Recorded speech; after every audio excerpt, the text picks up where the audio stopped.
কিসের আশায় এত বড় ঝুঁকি নিচ্ছে যুক্তরাষ্ট্র?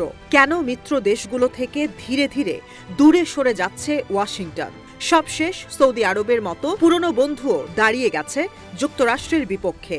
তবে কি মুসলিম বিশ্ব এক হচ্ছে নতুন মার্কিন প্রেসিডেন্ট ডোনাল্ড ট্রাম্পের বিরুদ্ধে? বিতর্কের শুরুটা করে দিয়েছিলেন ট্রাম্প নিজেই। ইসরায়েলের সমর্থনে বলেছিলেন, সাধারণ ফিলিস্তিনিদের প্রতিবেশী দেশে স্থানান্তর করা হবে, গাজা পুনর্গঠন করা হবে। অপারেশন শেষে ইসরায়েল নিজেই যুক্তরাষ্ট্রের হাতে তুলে দেবে এই ভূখণ্ড। অথচ পরিকল্পনা ছিল যুক্তরাষ্ট্রের মধ্যস্থতায় বৈরিতা শেষ হবে ইসরায়েল সৌদি আরবের। আর এখন তেলে বেগুনে জ্বলছেন সৌদি যুবরাজ মোহাম্মদ বিন সালমান আর ইসরায়েলি প্রধানমন্ত্রী বেনিয়ামিন নেতানিয়াহু। ডোনাল্ড ট্রাম্পের লাগানো আগুনে ঘি ঢেলে পরিস্থিতি আরও উস্কে দিয়েছেন বিবি। হঠাৎ বলে বসেছেন, সৌদি আরবে অনেক জায়গা, সেখানে চাইলে আলাদা করে ফিলিস্তিনি রাষ্ট্র প্রতিষ্ঠা করা যায়। সাফ জানিয়ে দিয়েছেন, ফিলিস্তিনের আলাদা রাষ্ট্র গাজা ভূখণ্ডে হবে না। বলেন, ফিলিস্তিনিদের উচিত সৌদি আরবে গিয়ে নিরাপদে আলাদা রাষ্ট্র প্রতিষ্ঠা করা। ইসরায়েলের গণমাধ্যমে দেয়া এক সাক্ষাৎকারে বিবি বলেন, আলাদা ফিলিস্তিনি রাষ্ট্র মানেই ইসরায়েলের জন্য হুমকি। ফিলিস্তিনিদের ভূখণ্ডই গাজা। এই গাজার নেতৃত্ব দেয় হামাস।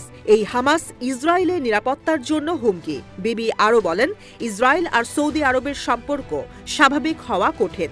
নেতানিয়াহুর দাবি, রিয়াদের কখনোই উচিত না ফিলিস্তিনকে স্বাধীন রাষ্ট্রের স্বীকৃতি দেওয়ার শর্তে তেল আবিবের সঙ্গে সম্পর্ক স্বাভাবিক করতে চাওয়া। এই বিষয়ে সৌদি আরবের সঙ্গে গোপনে ৩ বছর আলোচনা চলেছে ইসরায়েলের। বিবির এমন প্রস্তাবে শুধু সৌদি আরব নয়, খেপেছে মিশর, ফিলিস্তিনও। বলা হয়, সৌদি আরবের সার্বভৌমত্ব নষ্ট হয় এমন প্রস্তাব দিয়েছেন নেতানিয়াহু, যা আন্তর্জাতিক আইন পরিপন্থী। এরপর মিশর মুসলিম বিশ্বের দেশগুলোকে এক হয়ে নেতানিয়াহু আর ট্রাম্পের বিরুদ্ধে আওয়াজ তোলার আহ্বান জানাচ্ছে।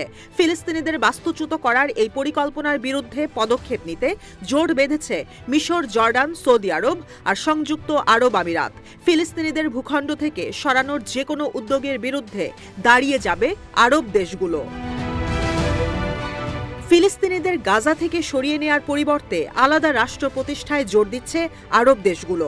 সৌদি আরবের পররাষ্ট্র মন্ত্রণালয় বলছে, যুবরাজ মোহাম্মদ বিন সালমান বিরতিহীনভাবে চেষ্টা করে যাচ্ছেন স্বাধীন ফিলিস্তিন রাষ্ট্র প্রতিষ্ঠার, যেখানে রাজধানী হবে পূর্ব জেরুজালেম। এছাড়া ইসরায়েলের সঙ্গে কোনো কূটনৈতিক সম্পর্ক স্থাপন হবে না। অথচ ওয়াশিংটন সফরে এসে প্রেসিডেন্ট ডোনাল্ড ট্রাম্পের সঙ্গে বৈঠকেও বেনিয়ামিন নেতানিয়াহু দ্বিরাষ্ট্র সমাধানের প্রস্তাব অগ্রাহ্য করেন।